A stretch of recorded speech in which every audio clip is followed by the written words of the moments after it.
I think I have to do my part, get some wins. I think I have to do my part and play clean football, and the rest isn't in my hands. I don't own the organization, so I can't promise anything will happen. I'm not God. I can't dictate what's going to happen each and every day, each and every minute, so you just got to enjoy what you do have. You got to enjoy the present. You can't look too deep into the future, because then you'll miss the blessings and the lessons that you learned from the now. What they don't want you to see is Shedeur Sanders calmly reacting while the Browns aggressively refuse to decide anything. No starter, no commitment, just vibes. Cameras rolling, fans spiraling, front office sweating, and Shedeur answering like he already knows something everyone else doesn't. Stay right here.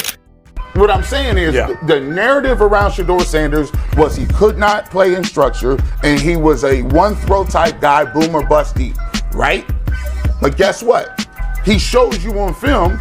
The next week, he's able to come out here and throw the ball on time. The next week, we talk about running backwards. The next week, he shows he can step up in the pocket. Cosell talked about it. There's multiple. I'm not the only one to say it. Chase Daniels talks about it. Multiple quarterbacks talk about the progression. So my thing is, we can sit here and bring up a number that we looked up and said, hey, he's the worst quarterback of all time. The Browns are searching for certainty, and Shedeur Sanders is somewhere in the corner calmly refusing to provide it for them. Not because he can't, not because he won't, but because he genuinely does not care the way everyone else desperately wants him to. This is one guy I can't wait to see, and it's Shedeur Sanders. And there's been some up and down with this young man in his career, but I'll tell you what, quarterback's the hardest thing going in football.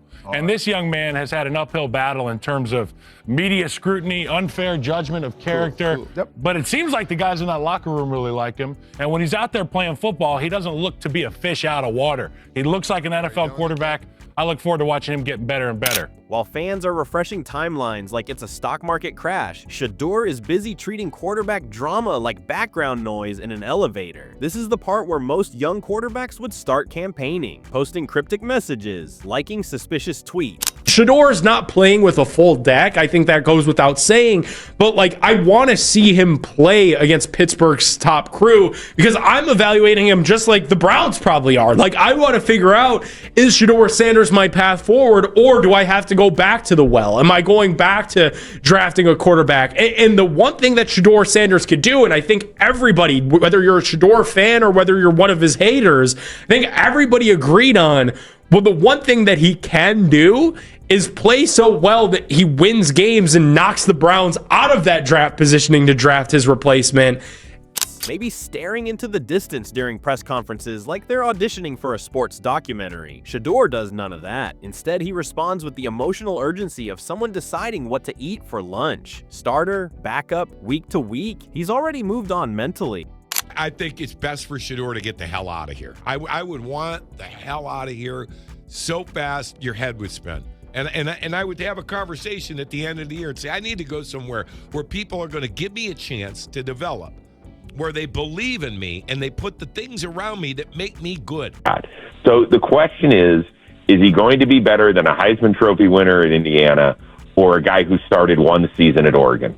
And that's the only question you have to answer as far as the quarterback. That's it. Meanwhile, the Browns are acting like commitment is a haunted house they refuse to enter.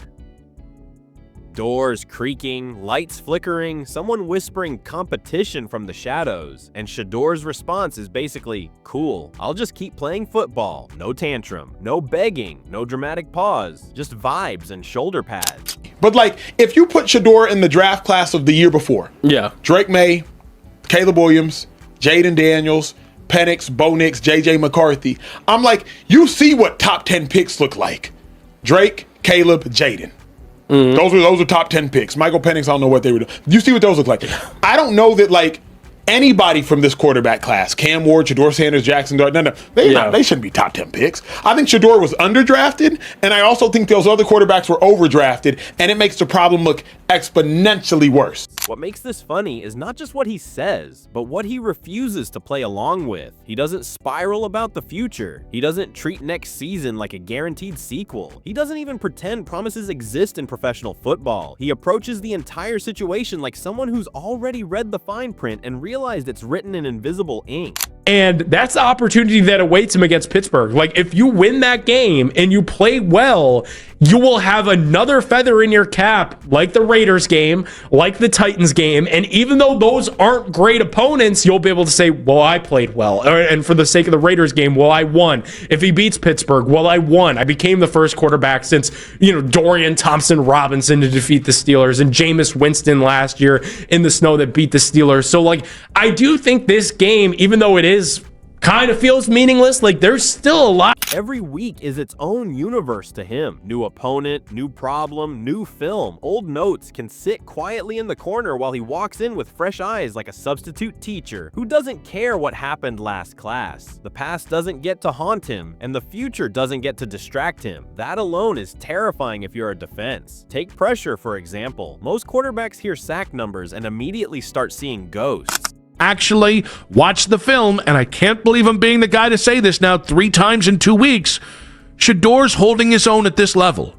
Whether you want to call it serviceable or holding his own or, he's not the reason they're losing. Whatever you want to say, that is the truth of this situation, and we have football guys saying it. Well, yeah, and so here's what I find interesting, and this is what I think is going to eventually end up happening within this conversation. If we can start the convo at the idea that a lot of Baker fans are Shedeur fans, and the two of them kind of exist, while the anti-Baker people are also the anti-Shedeur fans, we're going to have the same convo that ultimately got Baker. Shedeur hears them and mentally deletes the file. He understands that once you start obsessing over what could go wrong, it already has. So instead of counting pass rushers like horror movie villains, he focuses on what's in front of him, which is apparently the most rebellious thing a rookie can do. Then there's trust, not the inspirational poster kind. These last 4 weeks are for him to show that he's growing, that he's playing more mistake-free football, that his timing is getting better, and that he can be the guy heading into next season. And I think that's the biggest win. At the end of the day, I kept getting asked in August, what is the goal of the Browns season? My thought process was, could you end the season thinking we may have a franchise quarterback? The gritty, earned kind, trusting his eyes, trusting his preparation, trusting his teammates to exist where they're supposed to, trusting coaches who don't hand out beliefs like free samples. Trust isn't requested here. It's built quietly, one completion at a time, while everyone else is yelling about depth charts. His growth story doesn't come wrapped in cliches either. He doesn't pretend everything magically clicked overnight. He admits that failing was part of the process. We care about trying to find the best Browns quarterback. And to me, it's the only question that we need to answer is he going to be better than either of the two quarterbacks who the Browns might have a chance to take? And that's it. That's the only question, because there's nobody else. I don't think we're going to trade for a Mac Jones. And there aren't ever any quarterbacks that are available, really, for the most part. It's been, 3 or 4 veterans over the last 15 years. I mean, I'm talking about that some of the most useful lessons came from moments that looked ugly on paper. Early struggles didn't break him. They calibrated him. By the time the game was on the line, that calm confidence showed up like it had been waiting patiently the whole time. And when defenses try to get clever, he doesn't chase highlights like a social media intern. If the deep ball disappears, he doesn't force it. He plays chess while the defense plays checkers and then flips the board when the timing is right. Short throws, patience, discipline. Whoever that is of the rookies, could you end the season saying that? Because they were never going to be a playoff team. This team just wasn't going to be a playoff team. They weren't. I mean, it's a damn shame, but their offense, this is why the Gabriel draft pick angers me to no end. Do you know how much help this team needs on offense? The wide receiver room stinks. Your best receiver's Harold freaking Fannin. God bless him, but my God.